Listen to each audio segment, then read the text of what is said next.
Buenas tardes, Leticia, ¿cómo estás? Buenas tardes. Buenas tardes, Julio, buenas tardes, Federico, y buenas tardes a los que nos vean o escuchen.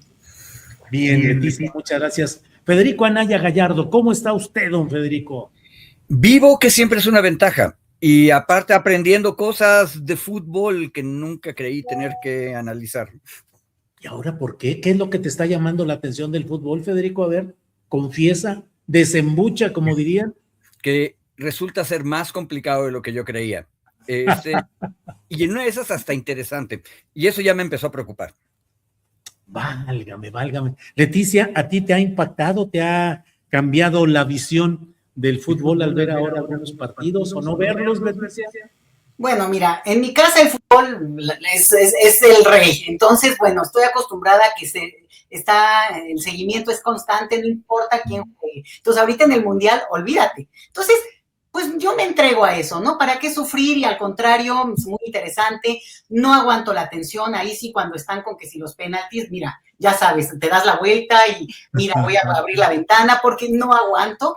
Me gusta mucho la energía social que se ha logrado, pese a circunstancias tan terribles que también sabemos, pero en general veo a la gente muy contenta, muy animada, y eso me gusta muchísimo. Eso es parte de lo que creo que hay que analizar sociológicamente, no nada más en términos del ánimo, porque creo que va a dejar mucho, Julio. Sí, Federico, bueno, es que no nos puedes dejar nada más así de que ahora te está generando muchas enseñanzas, expectativas y cambios. Exactamente qué, lo táctico del fútbol.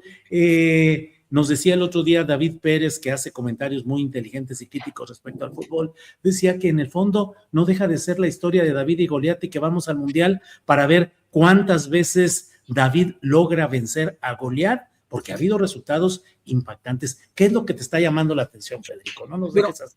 Eso último es importante, y en una de esas parece que ahora todos tenemos la ilusión de que el David sea mexicano, pero un buen amigo me dijo cuando era yo muy chico, tú espera lo peor y así lo que venga es ganancia. Entonces, en eso yo soy negativo, pero lo que he aprendido es, por ejemplo, la complejidad territorial. Dando vueltas por la gran megalópolis, gracias a un amigo me empecé a dar cuenta que hay muchos más campos de fútbol en donde se practica lo que en algún momento alguien le llamó el fútbol llanero, pero hay ligas en todos lados. El personal del restaurante contra el personal del Centro de Derechos Humanos, y es esa complejidad que yo me la había saltado porque pues, no veo los partidos, no entiendo de qué están hablando los que sí van a jugar. Pues ahora sí tuve que empezar a verla, porque la pregunta es, por ejemplo, entiendo que uno de los debates del juego Ecuador con México era que los jugadores ecuatorianos tengan mucha más experiencia porque tienen más experiencia en Europa y los mexicanos un poco menos, aunque también tienen. Bueno, ¿y eso qué tiene que ver con el fútbol popular que todo el tiempo se está jugando? Resulta que uno de nuestros mejores jugadores no es exactamente mexicano, sino un migrante que vino a hacer la vida en México, desde Colombia. Y que... Quiñones. Exacto, y que aparte llegó a Yucatán, que no es precisamente tierra futbolera, con los venados o algo así, me explica.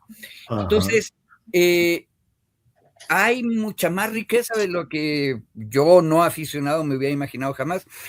Por eso me preocupa que me está empezando a interesar de más. Ándale, vamos a acabar con Federico Anaya Gallardo narrando partidos de fútbol. Muchachos y muchachas, bienvenidos al fútbol. Y Federico allí echando toda su sabiduría al campo de juego. No te vamos a ver, Federico.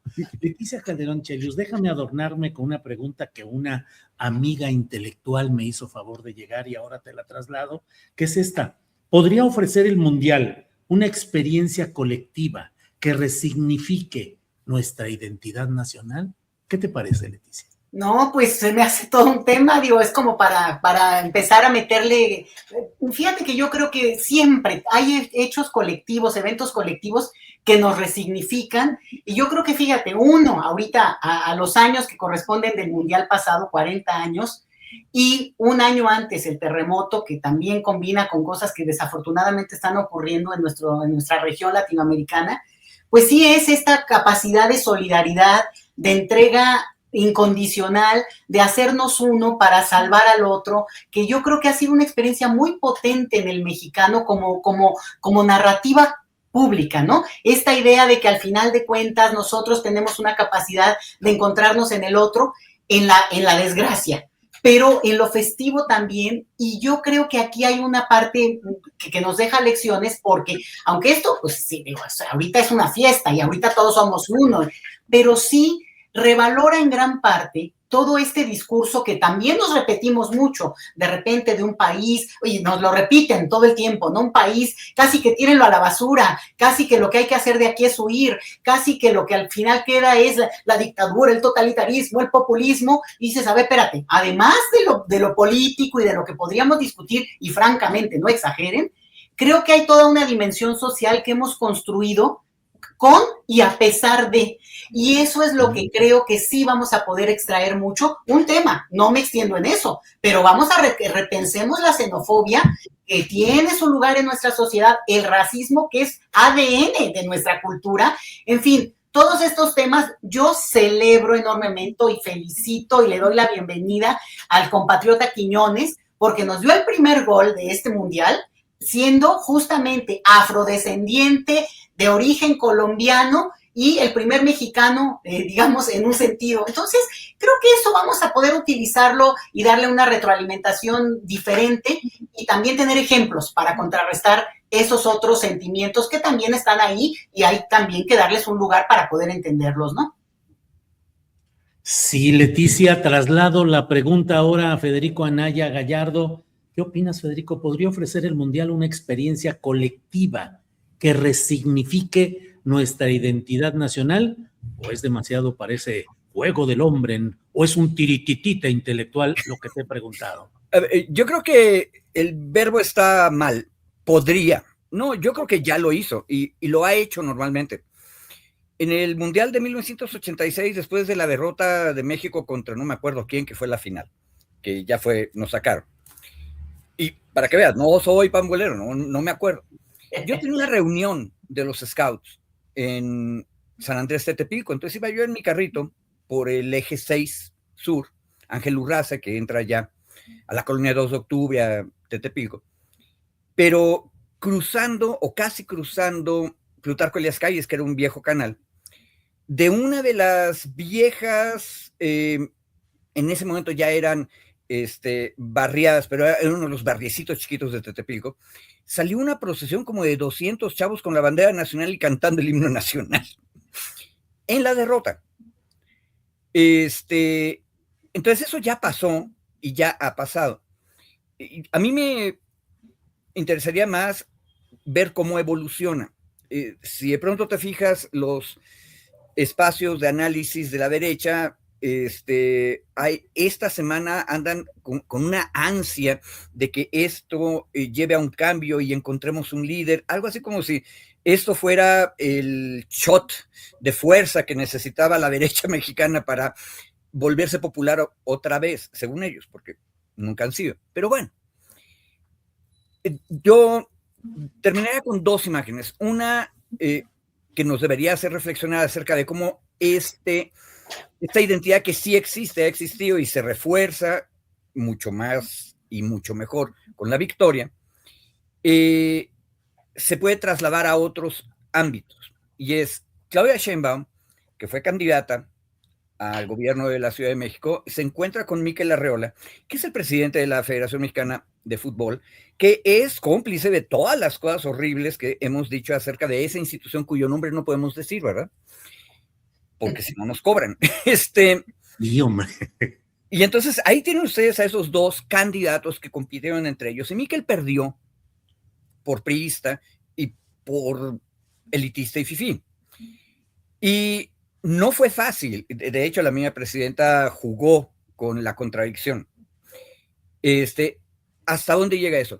Y ahí me acuerdo de otra imagen, juro que no me meto en el detalle, la película Invictus con otro deporte de masas en Sudáfrica, que es el rugby, donde Mandela se da cuenta que una de las maneras de terminar la conexión con la población blanca en el post-apartheid pudiera ser compartir de vez en cuando el rugby con ellos. Ese clic final entre la identidad que ya existe y la permanencia de un sistema estatal, de lo público como Estado que todos y todas organizamos, yo creo que eso sería lo más interesante a discutir. Pero lo otro ya pasó, o sea, no es podría. O sea, sí hay identidad nacional alrededor de eso. Bien, Federico, gracias. Leticia, bueno, estamos brincando de un lado a otro, pero creo que se vale. Ahorita Federico recuerda el episodio, por ejemplo, de Mikel Arriola, candidato del PRI al gobierno de la Ciudad de México, que evidentemente no tenía ninguna posibilidad de ganar y sin embargo lo postuló el peñismo igual que al propio Mid, José Antonio Mid, que desde mi punto de vista tampoco tenía ninguna posibilidad de ganar.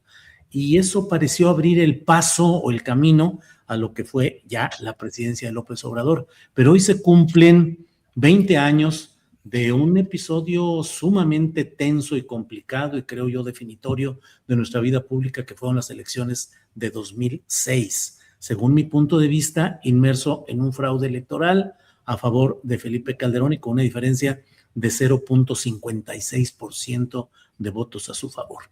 ¿Qué opinas de aquel momento? ¿Cuál es tu análisis de aquel momento? Tus recuerdos, incluso personales, Leticia. Han pasado 20 años, qué impresionante, primero que nada, para los que lo hemos vivido así de corridito. Qué difícil lo que vino después de ese día, porque quienes estábamos pegados a la televisión para ver qué iba ocurriendo en términos del conteo, íbamos viendo cómo iban cambiando de repente digamos, el escenario, y de repente algunos colegas a mí me decían, no, es que corresponde a 200,000 votantes la diferencia, y entonces esto ya es aplastante, y otros decían, no, bueno, esto está como muy raro. Y fíjate que esa fue la primera elección donde los mexicanos que radican en el extranjero votaron. Y por esa misma razón yo estaba a lo largo de la jornada en el TEC de Monterrey, donde se recibieron las casillas y se estaban abriendo y todo. Pero ya, y ahí se vio, fue súper emotivo. ¿Qué te puedo decir? Esa elección desde el extranjero, bueno, yo escribí luego un libro, por si a alguien le interesa, a propósito de esa primera experiencia que se llama Los superhéroes no existen. Y pues ya corrió el tiempo, y la experiencia es justamente donde tú recibías, abrían las urnas, recibían los votos y había cartitas, de repente mensajes de alguien que decía, vaya, por quien haya votado, pero el mensaje de, bueno, lo que sea, ¿no? Añoro mi país, o viva México, estoy orgulloso de poder votar, cosa que siempre ha sido muy difícil por una cuestión político-administrativa que está ahí atorada en ese tema, pero fue sumamente emotivo. Yo regresé, bueno, llena del corazón, diciendo, esto está cambiando, se está moviendo, y oh, sorpresa, a lo largo de la noche y a lo largo de la madrugada, todo como se fue dando el conteo, muy difícil, y a partir de ahí estas salidas en falso, que bueno, ahí Ugalde, ¿no?, que era el cabeza del INE, del IFE entonces, pues empieza a decir una información, vamos la otra, y no hay certeza, y ese tema que lo están viviendo muchos países de América Latina, lo han estado viviendo últimamente, de menos de 1% de la diferencia, que después se hizo una ley a propósito en nuestro país para no permitir eso por todo lo que condujo, pues obviamente se inicia una resistencia civil. A mí me pareció sumamente importante e incluso sumamente valiente hacerla de una manera pacífica, porque los ánimos estaban sumamente caldeados. Y eso es parte de lo que también ha narrado López Obrador en textos, en memorias, lo ha contado, de cómo la gente al final le pedía reaccionar. Y la reacción es, pues salgamos, tomemos, pero mantengamos esto de lo pacífico, porque las experiencias anteriores, Julio, que lo sabemos bien, también habían sido muy fuertes. El 88, que ese solo un episodio anterior, justamente sabemos lo que implicó. El PRD fue el que ahí, como izquierda en ese momento, llevó la peor parte de políticos y personas afiliadas a ese partido asesinadas. Creo que un número de alrededor de 500, si no mal recuerdo. Entonces, alegría por esto que estoy contando, porque estábamos felices, porque era una jornada, una fiesta, porque un poco la idea esta de la consolidación democrática vía electoral, en nuestra ilusión óptica de que lo electoral era la democracia, cuando pues obviamente eso es totalmente insuficiente y es una mentira más,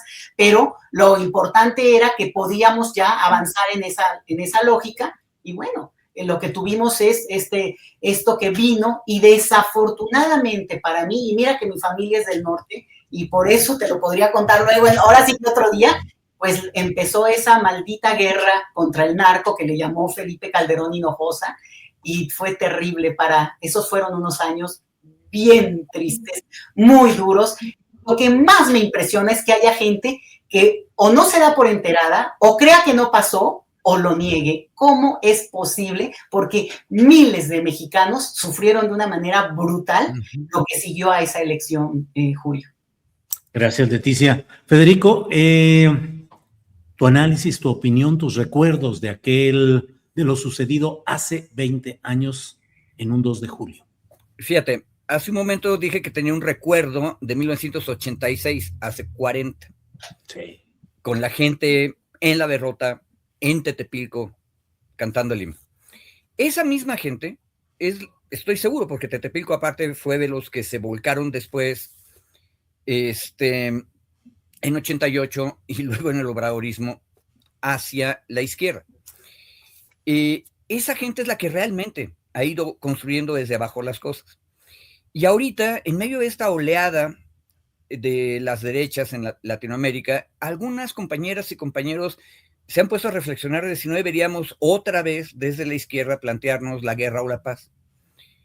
Y yo creo que es un poco sonso, con 2 S, o sea, no es una soncera muy grande, que las élites nos estemos planteando eso. Eso lo tiene que decidir el soberano, y el soberano es esa masa general de Tetepilcas y 20,000 comunidades más, que son los que tienen que tomar la decisión.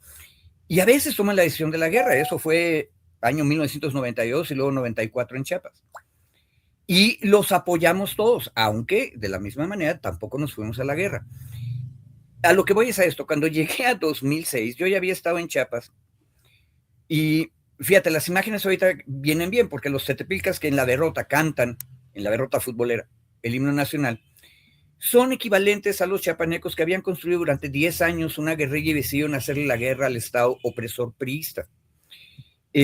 Pero también son los que decidieron que no se iban a ir a la insurrección en 94, 95, 96.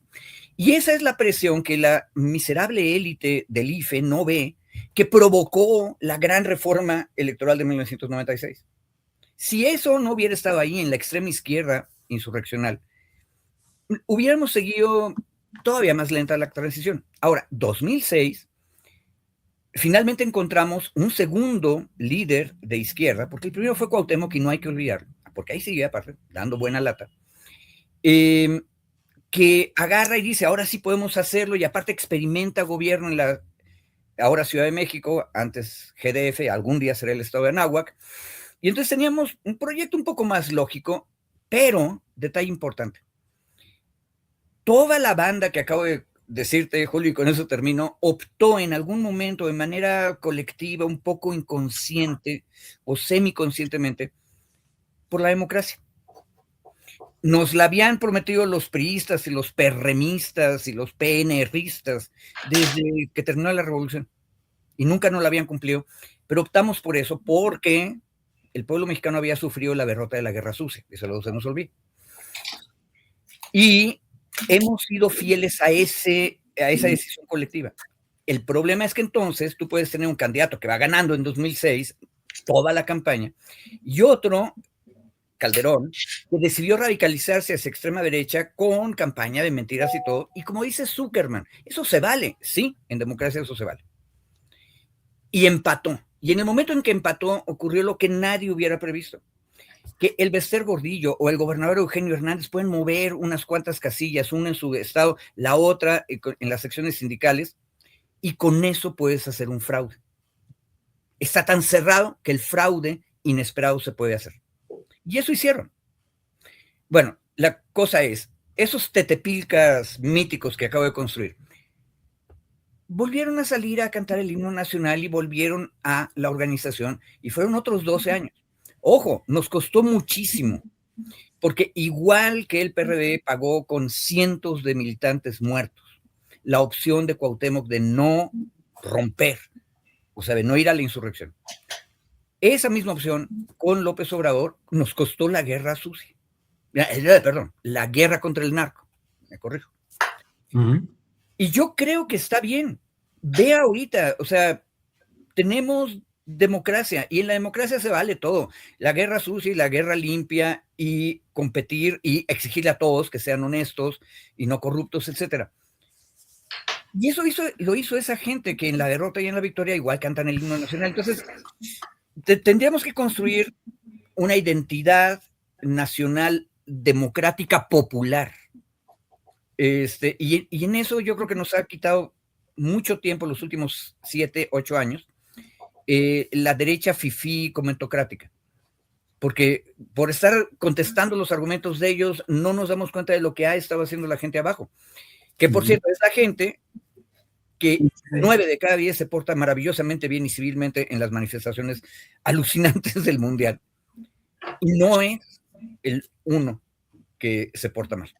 Entonces, bueno, ya, perdón, demasiado rollo. Bien, gracias, Federico. Oye, Leticia, antes de que pasemos a otros temas, democracia, fraudes electorales, elecciones e insurrección. ¿En qué momento estamos en la vida nacional? ¿Hemos llegado a un nivel, un grado aceptable de democracia? ¿Vivimos en democracia? ¿Fraude electoral es del pasado o persiste? ¿Insurrección? ¿Qué fue de los movimientos insurreccionales? Pues imagínate si no estaremos en democracia, Julio, que la oposición más dura, más visible, que controla de un nivel muy fuerte los medios de comunicación corporativos, son ya un partido político. O sea que tienen una oportunidad en la vía y en el proceso y apuestan por eso.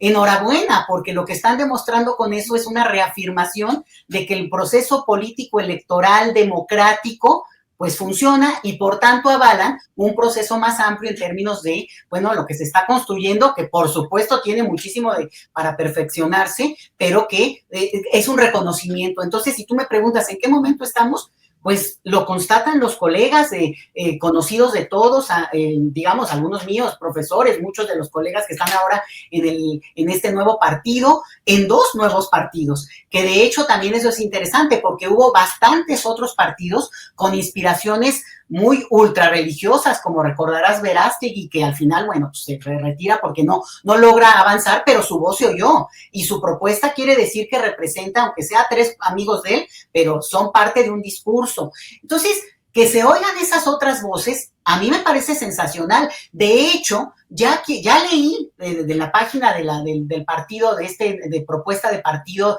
que parece que se tiene que cambiar obviamente el nombre, porque decir Somos México es como querer apañarte la bandera de México, como lo hicieron los brasileños, no Bolsonaro, la extrema derecha de ese país, y lo intentaron también en Colombia, por cierto, ¿no? Esto de hacerte de símbolos de identidad o somos, no.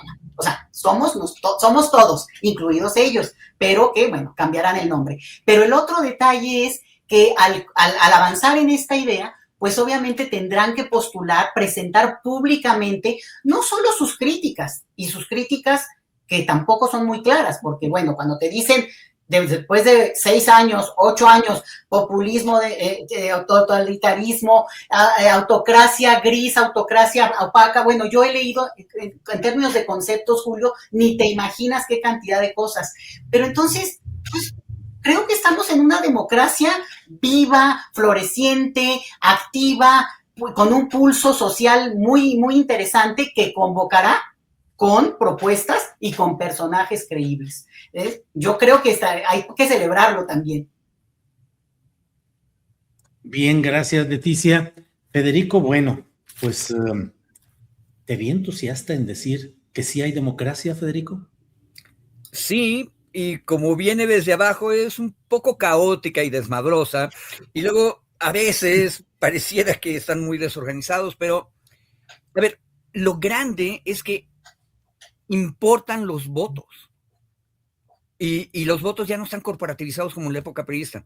Es más, si me obligas a ser funcionalista o estructuralista, algo así como que el experimento priista de movilizar con Cárdenas y luego institucionalizar, corporativizar con Alemán, no estuvo mal porque digamos que nos metió el gen de que las instituciones y la organización son buenas. Al revés, la organización primero y luego las instituciones. Pero la experiencia de verlos echarse a perder, de que la mayor parte de la población está afuera, pero de que la organización sí sirve de algo. Que eso fue la victoria de Cárdenas en 88 y es la victoria de Andrés Manuel en 2006. Todo mundo en la élite pensó que Andrés estaba perdido, igual que el cardenismo antes en 88. Y regresó, pero regresó porque no estaba él solito. Es un movimiento. En el Instituto Nacional de Formación Política a veces me invitan a dar alguna plática y luego yo le pregunto a los que están en la clase de dónde vienen, y vienen de todos lados, del caos. Lo cual es bello, porque en medio de todas las diferencias discuten en qué cosas sí están de acuerdo. Entonces, sí, la democracia es un buen lugar para vivir, aunque es un poco inesperada, incierta, todo eso. Bien, Federico, gracias. La democracia es un buen lugar para vivir. Eso me gustó. Muy bien, Federico.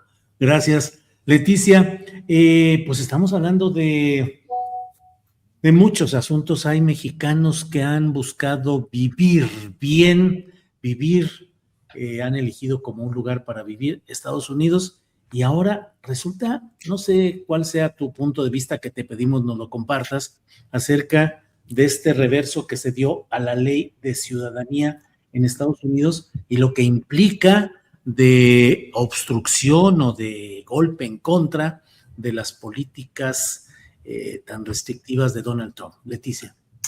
Es un tema importantísimo, Julio, porque para millones de personas en Estados Unidos es casi de regresar, ¿no? De poder respirar de nuevo.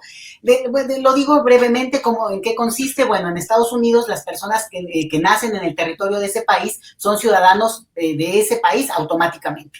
Y por tanto, a lo largo de más de un siglo, pues, ¿no? Para empezar, se ha dado una continuo de personas que al emigrar a ese país adquieren sus hijos la ciudadanía, y también la otra vía es por la naturalización, que es otra de las digamos, formas de ser ciudadano estadounidense. Bueno, en el caso de aquellas personas cuyo origen es no documentado, que llegaron a Estados Unidos sin documentos, Donald Trump, desde su primer mandato, pero ya de manera muy concreta en este primer gobierno, en este segundo gobierno, lo primero que hizo, el primer decreto presidencial que firmó, fue eliminar la ciudadanía por nacimiento a todos aquellos hijos de personas que no tuvieran papeles, que fueran indocumentados, ¿no? Los padres, pero también aquellos cuya estancia en Estados Unidos fuera temporal. Gente que fue por una beca o a estudiar, que estaba de paso, turistas, porque lo que aludía Donald Trump y del grupo, no es Donald Trump, ojo, esto es un debate muy fuerte en Estados Unidos hace bastante tiempo. Yo te diría que por lo menos unas 3 décadas ha estado en el tintero. Y es la idea de que abusan del sistema estadounidense y que hay todo un mecanismo para ir al territorio estadounidense, que los hijos nazcan en ese territorio y, por tanto, al tener esa ciudadanía, y en nuestro caso ya también la doble nacionalidad desde 1996 que se aprobó en nuestro país, pues justamente poder gozar de ambas nacionalidades o ciudadanías, el acceso que te da ser miembro de un colectivo político, de una comunidad política.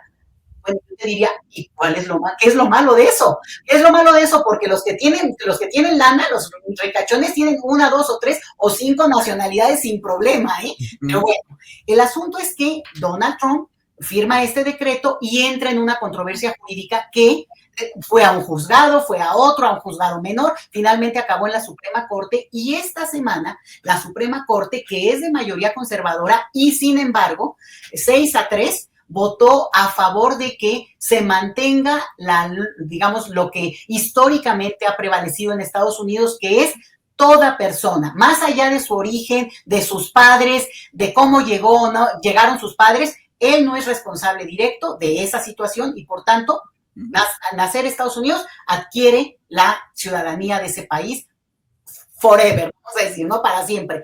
Eso se aprobó.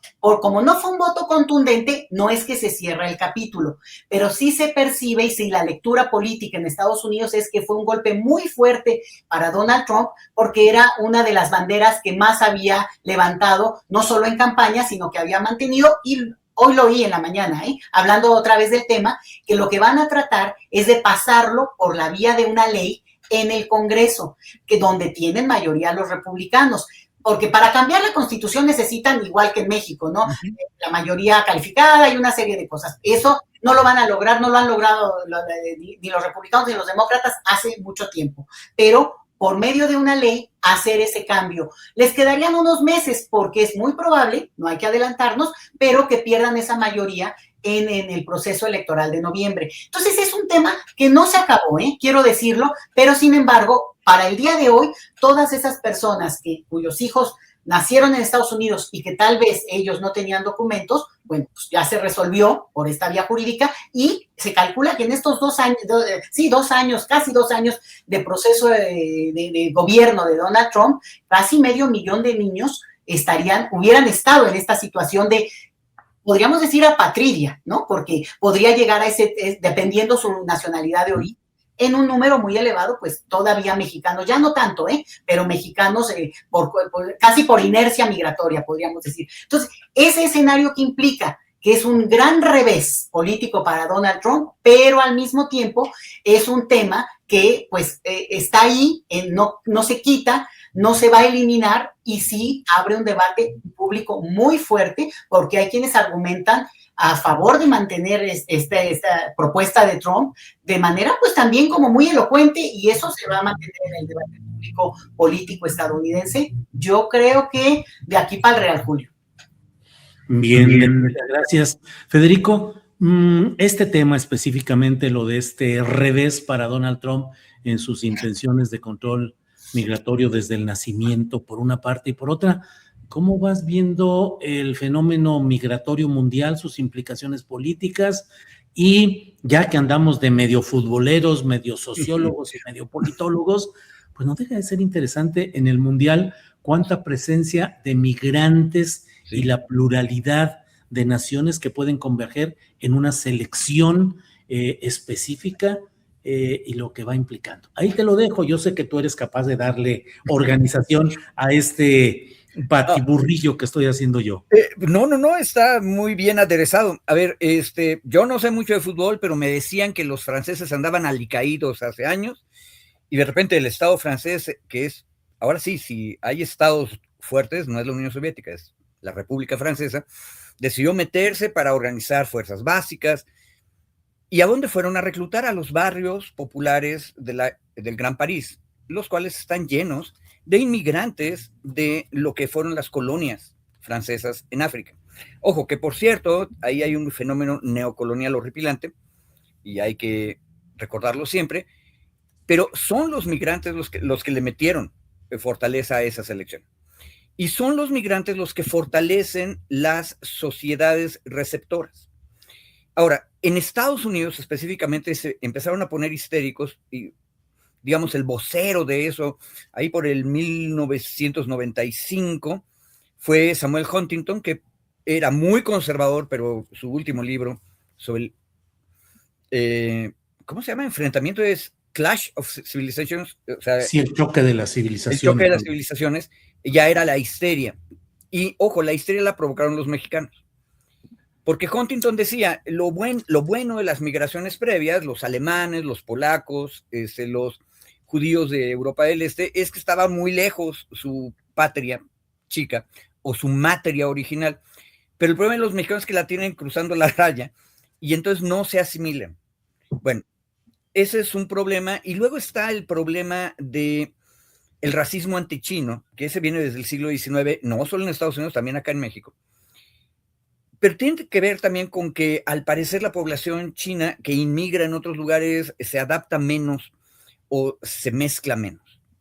Y eso es lo que provoca el intento de quitar la 14ª enmienda.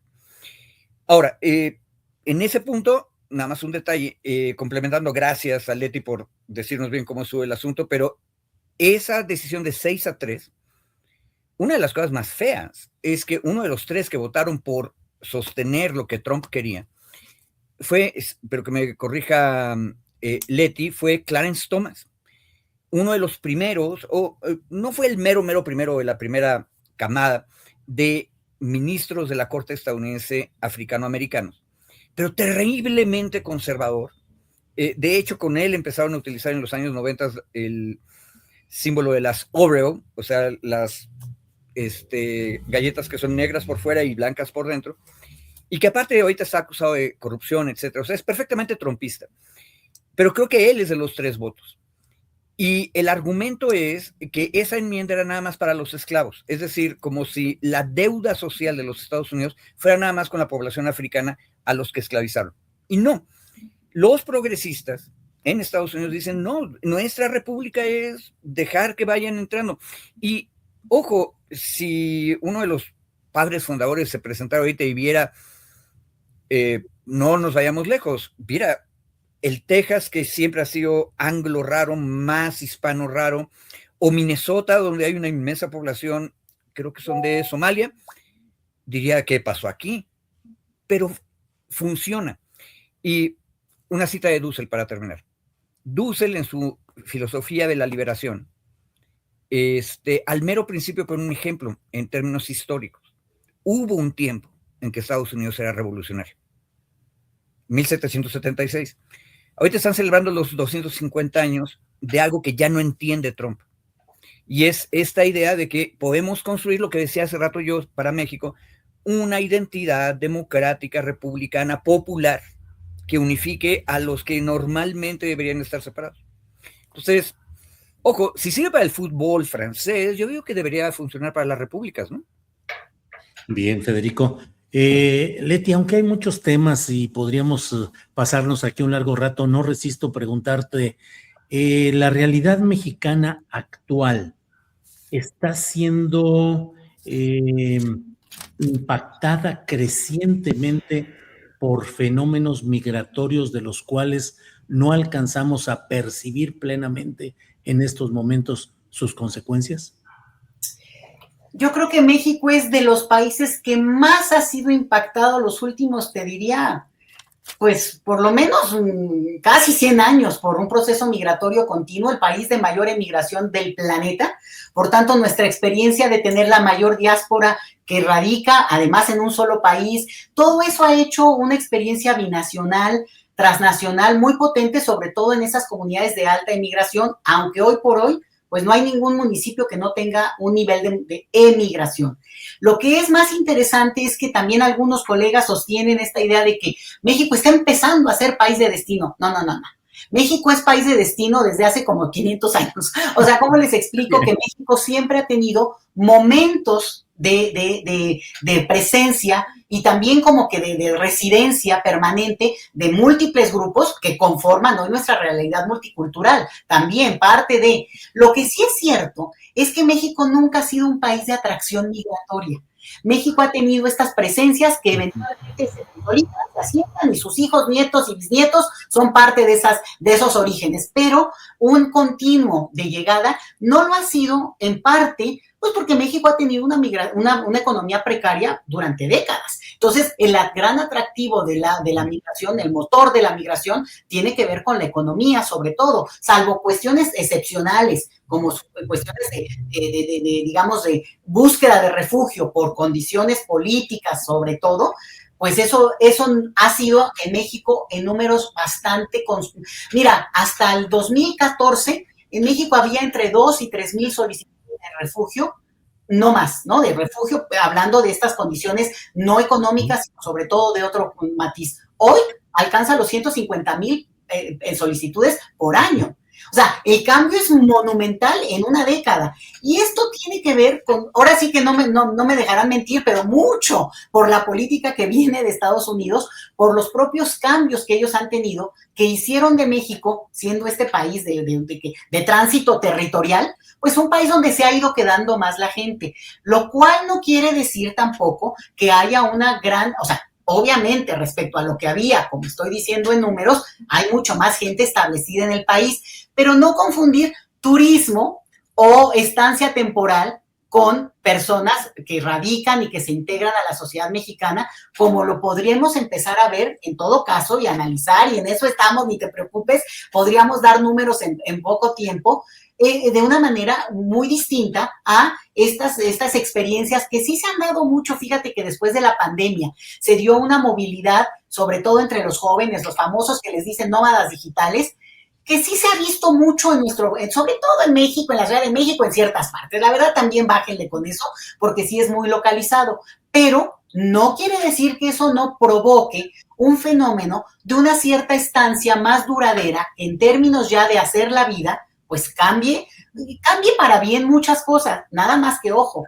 México, porque lo veían ahorita, andaba chismeando en el chat, México es un país que tiene muy baja naturalización, por cierto. O sea que el caso de Quiñones es excepcional, ¿eh? Porque en este país pasar un examen de naturalización, ni ustedes ni yo. O sea, está cañón. Entonces, digo, ahí habría que preguntarle luego al futbolista, pero sí es muy interesante que estamos en un momento en que algunos lo ven como un cambio contundente.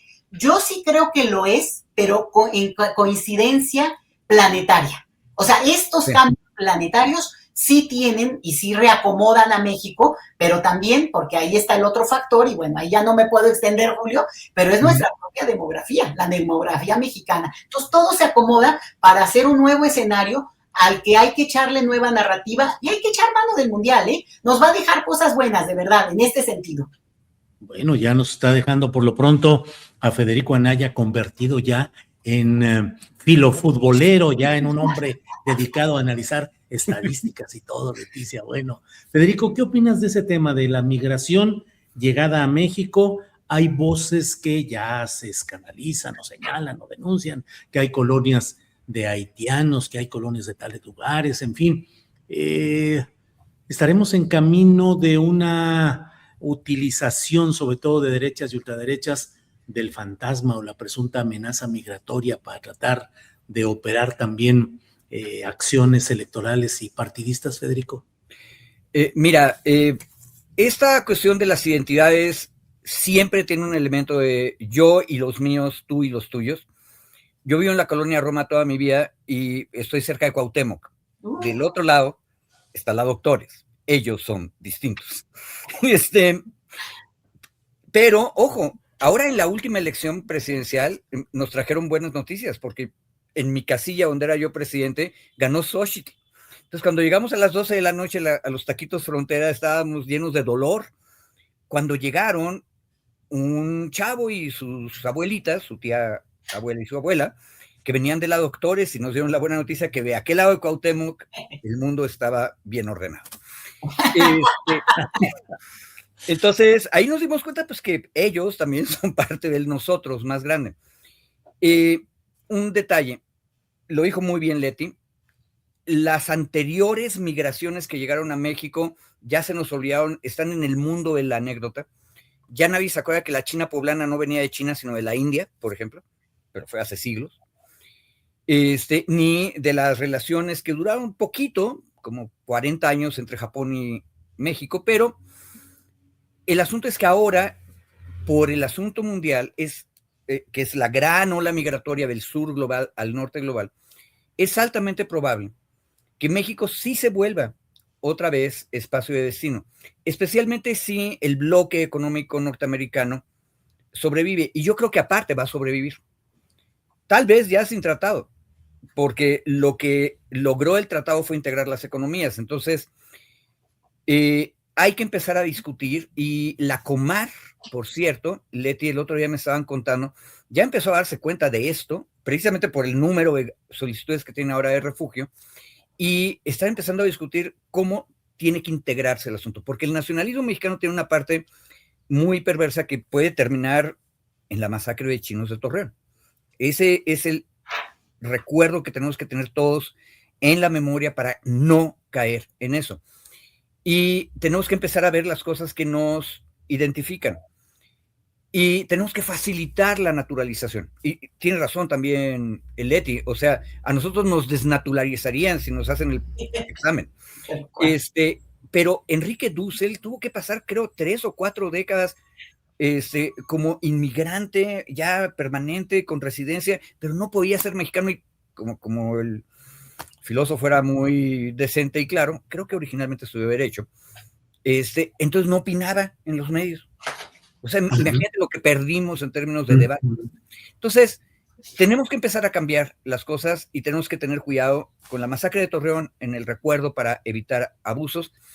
Y en eso, yo creo que ahí tenemos que aliarnos con la izquierda demócrata, pero también la izquierda social demócrata de Estados Unidos, que tiene no multiculturalismo, tiene una idea de igualdad de todas las razas dentro de una república democrática y popular. Entonces, hagamos esa alianza y vayamos experimentando. Porque, ojo, por cierto, el nacionalismo loco. Los que regresan de Estados Unidos a México, hay muchos chicos y chicas que nacieron allá y su idioma original es inglés. Pregunta, ¿por qué no tenemos en las lenguas oficiales de México también al inglés? Y ya lo dije ahorita y ahorita se van a enojar todo el mundo. Muchos mexicanos y mexicanas, su primer idioma es el inglés, por el fenómeno que nos dijo Leti. Entonces, ahí es un mundo nuevo y tenemos que ser flexibles para analizarlo. ¡Sas, Federico! O sea, idioma oficial de México también el inglés. Igual que el náhuatl, el maya y el chontal, por cierto, que la ley, nunca me acuerdo cómo se llama, pero la ley que creó el Ilali, ya dijo, todos los idiomas de los pueblos originarios son idiomas oficiales en México. Pero tenemos una parte de la población que está más allá del Bravo, que también son mexicanos. Claro. Bien, Federico. Leticia y Federico, llega el momento de entrar al postrecito para el tema que deseen desarrollar, declamaciones, lecturas, invitaciones, correos, avisos parroquiales, lo que deseen. Leti, por favor, adelante. Tendría 3 horas para contestarle a Federico. Avánzale lo que se necesite. No, pues obviamente nos tendremos que ver después nosotros, pero creo que hay mucho que comentar al respecto y sí creo que será importante también después en algún momento desglosarlo porque justo, ¿no? México... ¿Lo del inglés dices? ¿Perdón? ¿Lo del inglés dices? Bueno, esa es una, pero en la voz de López Obrador y como un acto, digamos, democrático realmente que muy conmovedor, digamos, simbólico como son estos actos, pero López Obrador pidió perdón a la comunidad china de nuestro país y por tanto es como un intento que por supuesto cambia la correlación y además estamos hablando de 1920, o sea, sí creo que, no quiero alargarme en esto y más bien, Julio, aprovechar los minutitos que me ofreces y te agradezco mucho, pues para mandar un mensaje muy solidario, muy amoroso, muy sentido, a esta tragedia tan terrible que está viviendo la gente en Venezuela y también la diáspora venezolana. Más allá de filias, fobias, posiciones políticas, es una situación terrible, dolorosísima, y no esto es de que nosotros lo hemos pasado, lo hemos pasado, pero que es de las peores pesadillas que creo que tenemos los mexicanos, nada más se mueve tantito y ya estás mal, porque lo sabemos y simplemente ver esas escenas, esas historias de dolor, también esas historias de heroísmo que son increíbles, la gente que ha logrado ser rescatada después de un tiempo que nosotros sabemos lo que pasa con eso y que la esperanza sigue ahí, que las personas desean con lo más sentido de su corazón que su ser querido pues salga con bien de eso. Pero desafortunadamente, y también lo sabemos, y por eso mismo hay que estar como muy, muy en sintonía, viene un tiempo muy, muy duro, no solo para Venezuela, yo creo que para la región, y Julio, ojo con eso, porque si algo ha ocurrido en Venezuela los últimos 10 años sobre todo, es la salida masiva de población de ese país. Se calcula entre 7 y 8 millones de venezolanos de esta última década, ¿eh? No te estoy diciendo, Venezuela no era un país de emigración, para acabar pronto, México sí. Entonces, estás hablando, después de Siria, del país de más alta de población que hoy radica fuera en producto de esta época. Entonces, eso tiene un impacto en el sentido de que provoca. La migración es una cuestión que no se para, es un continuum. Y por tanto, es muy probable que se active, y lo digo de una vez con toda la responsabilidad porque hay que hacernos cargo, se active un proceso en el cual se mantenga y tal vez aumente, por ejemplo, la emigración. El principal país impactado por esto va a ser Colombia, ¿eh? Vamos a ver cómo reacciona ahí la derecha colombiana, porque en Colombia se calcula que hay entre 2 y 3 millones de venezolanos producto de estos últimos periodos, antes de Petro, por cierto. Y por eso lo digo, porque sabemos bien que viene también la miseria política de muchos que lucran con estas cosas. Yo nunca voy a olvidar ni perdonar aquel episodio dramático de la niña Frida, que todo el mundo llorábamos y que era una treta de Televisa, que después se vio, y que yo no puedo entender que esos periodistas no mantuvieron presencia. Tú deja legitimidad, pero bueno. Lo vivimos, lo sabemos, y además ni siquiera es tan lejano, digo, en el caso de 2017, ¿no? Ni siquiera ya los que también nos tocó el 1985, bueno, qué decir, y podríamos decir mucho. Por cierto, un libro excelente de entonces, de Monsiváis, de Carlos Monsiváis, de Crónicas de una sociedad que se organiza, buenísimo, del temblor de 1985. Pero esas consecuencias hay que seguirlas, hay que tenerlas, y por hoy, pues un abrazo solidario, y lo que corresponde como nación y como ciudadanos del mundo, pues poder también estar a la altura, Julio. Gracias, Leticia. Federico, por favor, postrecito, adelante. Más bien antojo de postre, porque de lo que dice Leti, sí, tenemos que tomarnos un café, té o chocolate con agua en algún lado. Hay que darle seguimiento, pero de lo que dice Leti hay una cosa bien importante, y que yo creo que liga un poco todo lo que discutimos hoy. Tenemos que obligarnos a ser curiosos del otro, de la otra, que es el que viene llegando, pero también puede ser nuestro vecino de la colonia que no habíamos reparado que estaba ahí desde hace 20 años. Hoy en la mañana que debe ir a recoger una sudadera muy linda que encontré en Facebook, y resulta que el chavo que me la entregó en una estación de metro venía de San Bartolo a Mellarco. Y yo nomás por ver qué pasaba le pregunté, ¿y cómo va lo del agua? Ese chavo debe haber tenido como 5 años cuando fue el pleito, que terminó con muchos de los de Mellarco presos y luchando en juzgados penales. Me dice, ya va mejor, pero todavía hay parte del pueblo que necesita pipas. Entonces le digo, ¿y el agua que están recibiendo es la de su manantial o de otro lado? Me dice, no, es de nuestro manantial.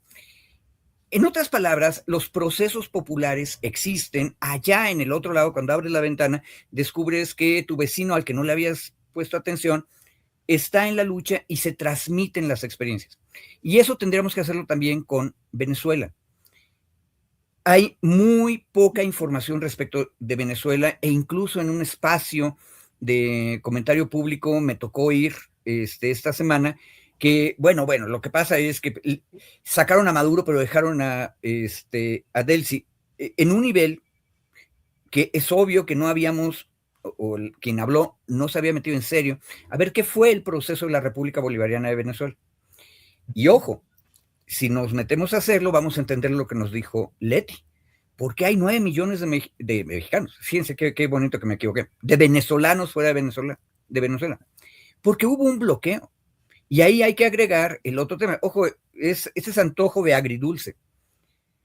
En los últimos 50 años, los bloqueos de los Estados Unidos han producido arriba de 30 millones de muertos en el tercer mundo.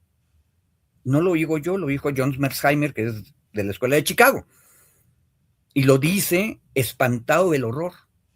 O sea, hay que verlo todo. El proceso popular chavista, la República Bolivariana, el bloqueo, el desastre que provoca una emigración masiva, y ahora qué vamos a hacer con los venezolanos en el resto del mundo. Ojo, pero no nos desesperemos. Si este chico de San Bartolo Mellarco tenía claro después de una generación lo que ha pasado y que la lucha sigue, pues seguramente vamos a encontrar una solución. Entonces hay que ir, abrir la ventana e ir a ver qué está pasando más allá, ¿no? Bien, Federico, gracias, Leticia. El mundo vive, la lucha sigue. Gracias, Leticia, por esta ocasión. Gracias, Federico. Nos vemos pronto. Gracias. ¡Que gane México! Sí, y sí, que lo reseñe el nuevo cronista Federico Anaya. Exacto. Yo nada más estoy sacando el meme que ya pusieron a un gatito, algo así, diciendo que hay que cuidar, no, que hay que esconder el Museo de Antropología porque ya vienen los ingleses. Sí. Exacto. De todo. Ahorita vamos a poner algunos memes de lo que está circulando en las redes sociales. Leticia, Federico, gracias y nos vemos pronto. Gracias, buen jueves para todos. Hasta luego.